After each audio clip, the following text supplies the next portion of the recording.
Hello, this is Daniel Mart, and today I'm going to be doing another review. And this time around, I'm going to be doing a review for Psycho. And actually, this month, the month of September, it's actually its 55th anniversary. So yeah, this movie originally came out on September 8th, 1960, and right now we're on September 25th, 2015. So yeah, I know the review is anniversary wise, it's late, but quick story before I get to the cast and the actual review. Actually, I went to watch this at the movies, at the theater, because they were showing like an anniversary, like an anniversary showing, I guess, from the 20s. What is it? From like the 18th to the 22nd, I believe. They were showing this for the anniversary. And which is kind of weird. I thought I'm because I searched it up. How come they did it between the 18th and 22nd? If the movie came out in the 8th of September, that kind of bothered me. But whatever. So yeah, it's still gonna be a 55th anniversary review because that is what it's intended to do. So yeah, and this movie stars Anthony Perkins, Vera Miles, John Gavin, Janet Leigh, Martin Bautzem, John McIntyre, Simon Oakland, Frank Albertson, Patricia Hitchcock, which I guess is Alfred Hitchcock's wife, Vaughn Taylor, Lorraine Tootie, John Anderson, and Mort Mills, and I believe that's it for the main cast. Yeah, and Mort Mills. So before I begin, though, 10-second spoiler warning for those who have yet to actually watch Psycho for the 1960 version of Psycho, because for those who don't know, there actually are sequels to Psycho, which are, from what I hear, are actually pretty decent, like actually somewhat half decent. So yeah, so for those who have, and yeah, and I believe aside from like the one that came out in the 90s, the reboot from a remake in the 90s I heard was complete shit, but I heard that one, the one from like the 90s, the remake in the 90s was complete shit. But the Psycho actually does have like 2 or 3 sequels that are actually apparently half decent.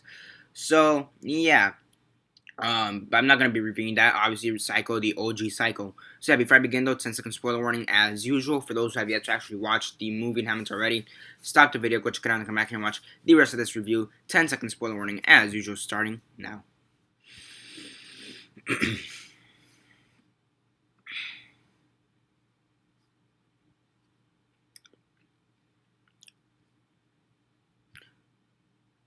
Okay, so 10 seconds are up. So for those who have yet to actually watch this movie and haven't already, please don't comment down below or be messaging me that I never gave you fair warnings. As usual, I did. So yeah, let's get on to this. As usual, quick synopsis, likes and dislikes, and then the rates. So basically, it starts off with this secretary in Phoenix. Her name is Lila Crane. Lila Crane. She's played by Vera Miles, and she's basically on the run initially. Initially, she's just on the run. She has recently stolen about $40,000 from her employer. She works at this insurance company or insurance agency, I believe. And back then, what they had to do was take the money to the bank, like the actual cash money or the checks. They had to take it to the actual bank and put in the deposit or the banking account of the company, and that's it. This lady, however, she decides to steal it, and she's now on the run. She's trying to run away from her current life because she really doesn't like her current life. The insurance company, apparently, it's really bad for her. From what it seems, from how she talks about it, she doesn't really like the job that much. She says the people who are there, like her boss and her friend there that we see for a quick second, they say that they're good, but whatever. Like, she has a decent life, but she says that she could get a new opportunity with this money. So she decides to go there, and at some point, after 2 or 3 days, after switching her car, being followed by a suspicious police officer. No, by a police officer that finds her suspicious. Sorry, and after doing some questionable stuff for the time, trading in a car, without really asking the price for it and stuff like that, for example, and running away from the cop to a certain degree, she eventually ends up in the Bates Motel. And yeah, Norman Bates. Holy shit! Yeah, definitely one of the most iconic villains in film history. Norman Bates. Yeah, right. Especially for horror movies, because when you think about horror movies, like and villains in horror movies, are thinking like you obviously think of Jason Voorhees, who Chucky, for example, Freddy Krueger for sure. I mean, then you have like Hannibal Lecter, Norman Bates, for example, from The Shining, Jack Nicholson's character. Um, what was his character in The Shining again? He's more of an anti-hero, I guess. No, he turns into a villain in The Shining. Jack Torrance, in The Shining. So you do have some. So yeah, he is noted as one of the most iconic villains, and in horror history for sure, Norman Bates, and film history, especially when you think about it, because Norman Bates is also up there with the likes of Darth Vader, for God's sakes, and the Joker, from like, it doesn't matter which Joker though. So yeah, and interesting how some of the most two of the most iconic villains of all time were both played by Jack Nicholson. Yeah, Jack Torrance in The Shining, and the Joker in Batman, the first one, first Batman movie with Michael Keaton. So yeah, Heath Ledger also pretty good. So yeah, I'm getting off topic. So obviously we get the famous shower scene. She gets stabbed in the shower. Pretty risque for the time. Pretty gruesome for the time. And actually, I kind of noticed this when I was watching the movie. Despite this scene being 55 years old, and for today's standards being somewhat tamed, it still is one of the most, I guess, one of the best. It is. I think you should consider this a jump scare. At least the initial part where Norman Bates kind of pulls back the curtains and starts stabbing. I think that initial part is like a jump scare. It still is one of the best, and to some degree one of the most scariest scenes in film history, and just in general, because it is pretty scary. You just getting stabbed in the bathroom. Like, how fucking dark is that? Just getting murdered in a bathroom, and not even your own bathroom, like a hotel bathroom. Like this, it's not okay. I wouldn't call the Bates Hotel dingy, but it is. If to some degree, it is a pretty rundown hotel to some degree. So yeah.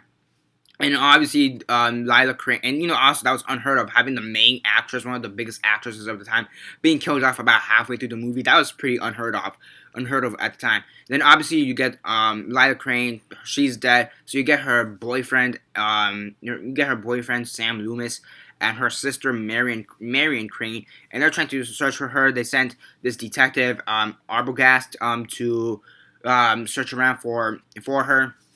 He eventually comes upon the Bates Motel.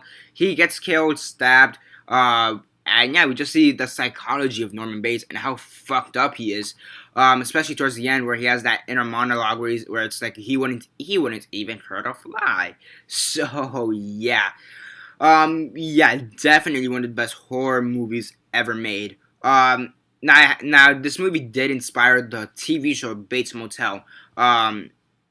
I heard it's a really popular show. I haven't seen it. I don't know what season it's on, but I really do want to see it after this. I've always had an interest, I guess, in seeing it, but after watching this, I really want to see the Bates Motel, because the Bates Motel shows the lead up to Psycho, and it shows how Norman Bates lived and with his mother, and I believe her name is Norma Bates or something like that. I know these because I've searched up the show a couple times, and I know the name of the mother's like Norma. I don't remember if they said it in the actual movie though.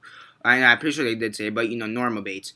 It has, right now I searched it up. It has at least 3 seasons from what it seemed. Season 1, 2, and 3, and I guess they're making a 4th season eventually.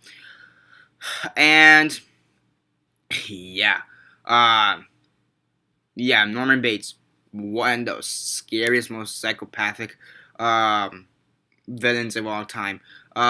He's methodical. He's methodical. That's how I consider him. And it's definitely one of the best movies ever made. No question about it. One of the best, most iconic movies ever made. Definitely one of my favorite, or one of my favorite horror movies. And definitely, it's probably, I don't know, because I like North by Northwest, and then there's Psycho, Rear Window, Vertigo, Rope. I mean, Alfred Hitchcock, he's got some pretty amazing films.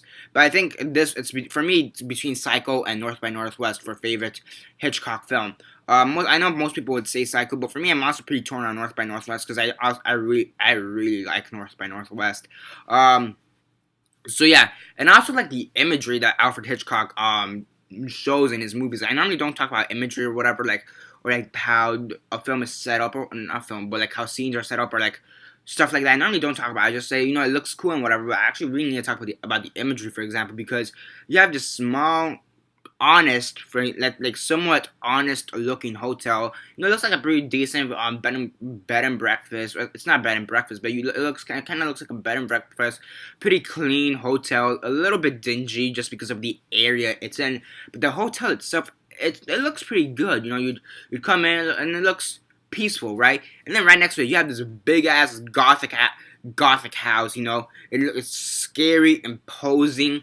And then you see this guy who's kind of like timid going in between a really gothic monstrous house into this small honest hotel, and it's pretty interesting and pretty cool. And then obviously it's Norman Bates' psychology. And then let's talk about the score again. The score for this movie is pretty iconic.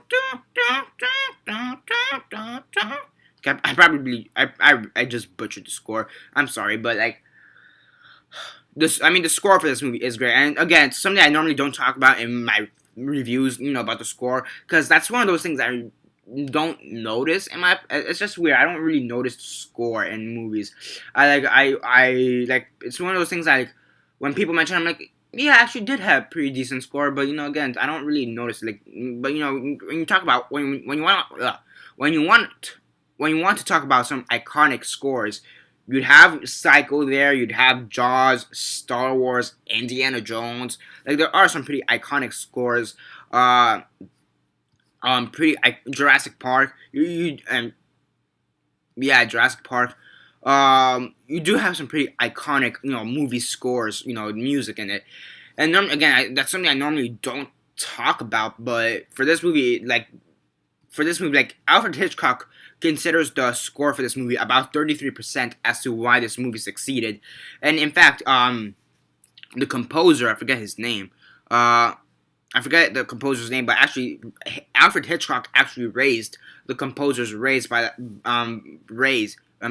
salary. Sorry, he raised the salary of the composer. I don't remember by how much, but he raised the guy's salary because he thought that the score was so great that it made about 33% of the movie. And he liked it so much that he gave it the raise, and he always credits the score as to one of the biggest reasons as to why this film succeeded. Because originally, without the score, he was gonna just have this, like, for example, the shower scene was never gonna have the score, and before the guy added the score, he was actually just considering to like put the cut all of this up into 30 minutes and about 30 minutes and put it in the Alfred Hitchcock show or whatever. And with the score, he says he completely fell in love with the movie because he really didn't like the movie without the score. He always thought that there was something missing, but he didn't know what. And the guy who did the score, did the score for the movie, showed the movie to Hitchcock with the whole score, and that's when it finally got the theatrical release. So yeah, just imagine that without one of the most famous scores in history, this thing could have been about a 30-minute TV episode at the Alfred Hitchcock show. So yeah, the score is iconic. It's a staple of cinema, and yeah, it's definitely one of the best movies ever made. And again, the acting is great. Anthony Perkins, apparently he was typecast. I'm not sure. I don't know much about Anthony Perkins. But apparently after this role, he was typecast like a motherfucker. He was just typecast the hell out of. But yet he still says that, despite the fact that he's been typecast, if he knew he was going to be typecast, before he chose the role for the movie, he says he would have still done it because he just thought the role was meant for him. And yes, the role is meant for him, and this proves also in the sequels, in Psycho 2 and 3 or whatever, which again I haven't seen, but apparently those movies too are also somewhat decent, and Anthony Perkins also returned to portray the role of Norman Bates in those films. So it just shows how iconic it is, and I believe he was the producer for the 1990-something Psycho remake. Again, not the best Psycho movie I've ever heard of. I heard that one was critically panned, but who knows? And yeah, and also a very quick thing. I don't know if many people noticed this. Right before, in the beginning of the film, right before Lila Crane steals the money, we see her in the beginning. It seems like she just woke up from a one night stand or something like that with her boyfriend, and she's wearing this white bra, and she's wearing a white bra, white undergarments, and when she's putting on her clothes, she leaves with a white purse. This is before she steals the money. Then when she's about to leave, when she's packing up her stuff to leave and whatever, packing up the money, packing up her stuff to ditch town with the money, we see her with a black bra, and when she's leaving, she has a black purse. So also I do like that imagery where at the beginning she's kind of like a saint, and now after she steals the money, it kind of seems like she's sinned, which she has sinned, and now she's become dark and dark and sinful. So I also do like that imagery. It's a really minor one, but still a really big one to point out. Which I never hear many people talk about that one, but yeah, really great, really great. And also again, I really like how this I really do like how the murder committed isn't really a crime for money, because we saw the money go down in the car in the swamp. To some extent it's more of a crime for passion, because Norman Bates is so unloved, and it's really great. Definitely one of the best movies ever made. Definitely one of my favorite movies of all time. And for Hitchcock films, for me, it's between Psycho and North by Northwest. I want to say I like North by Northwest maybe slightly more, but then again, Psycho. I want to say I enjoy Psycho more. I enjoy Psycho to watch a little bit more, but I think I prefer North by Northwest just a little bit more. I don't know. It's a weird thing, but for me they're both almost nearly at the exact same level. Maybe like half a point off.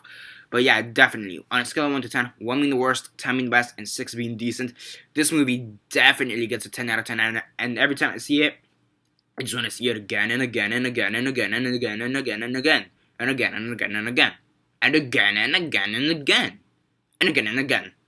You get the point. So yeah, that's basically it for this review. Subscribe if you're not already subscribed. I do movie reviews, TV show reviews, and comic book reviews.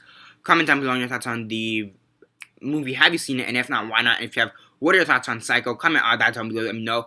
And what's your favorite horror film? And what's your favorite Alfred Hitchcock movie? Again, horror film. It's probably, for me, it's between maybe like Psycho, let's see, and maybe actually what would be my I think it would be Psycho. I can't really think of another movie horror film that comes close to this. I mean, The Shining was. I like The Shining. I don't really think it's one of the best horror movies in my opinion, but I like it. I think it's good, but I think people, I think it's a bit overrated in my opinion. A little bit overrated for me, The Shining. Now, I think Psycho would be one of my favorite horror movie of all time. And as for Hitchcock films, again, between this one and North by Northwest. But yeah, horror movie. It'd be between, yeah, it'd be Psycho, and I think I don't know, would you count? No, I don't know. Psycho and maybe Triangle. Yeah, Triangle. It's more of an independent film. I actually really do like Triangle a lot. And it's more of an independent film. It's an independent film. Not many people really have heard about it, but what's his name? Chris Hemsworth in it. Thor is in it. Chris Hemsworth is in it. I like that film. I have a few flaws with it, but I actually really like that film. So I think I'd say Triangle is my second favorite horror film of all time. I think I'd go with that. I mean, again, it's independent. Not many people know about it, but those who have seen it really do enjoy it, including myself. And yeah, I think I don't know, but I think I think Triangle will be it. Maybe Terminator will probably be up there too, because Terminator, in a sense, is a horror film. I don't know. Would you consider The Gremlins a horror film? I guess maybe Zombieland as a horror film. I don't know. Because actually, I haven't seen that many. Iconic horror movies. I actually haven't seen that many. I actually haven't seen Scream. I've seen one Chucky movie, but I can't really remember which one. And I know it's not the first one. I've seen parts of Nightmare on Elm Street, the original one, but I haven't seen the whole thing. I haven't seen any of the Jason movies. Then what else we have? Rosemary's Baby. I haven't seen it. Omen. I haven't seen it. Poltergeist. I didn't really think much of it. I actually think that one. I think it's really overrated, in my opinion. But then again, new generation, the effects kind of seem cheesy, in my opinion. So whatever. So yeah, horror movie wise, I actually haven't seen that many horror movies, to be honest. Yeah, I would say I really like. If anything, it'd be like the most dumbest horror movies ever. Like again, Zombieland, Gremlins, Triangle. It's actually a pretty serious horror movie. It's a pretty good one. I actually have a review for it on my channel, so definitely do check it out. And yeah, that's basically it for now. I'm sorry for rambling on. Again, favorite horror. What's your favorite horror movie? Comment all that down below. Let me know. What's your favorite Hitchcock movie? Again, let me comment on that down below. Let me know. Again, like the video, share on Facebook, Twitter, MySpace, or whatever you guys prefer. And that's basically it for now. This is Daniel Mart signing off.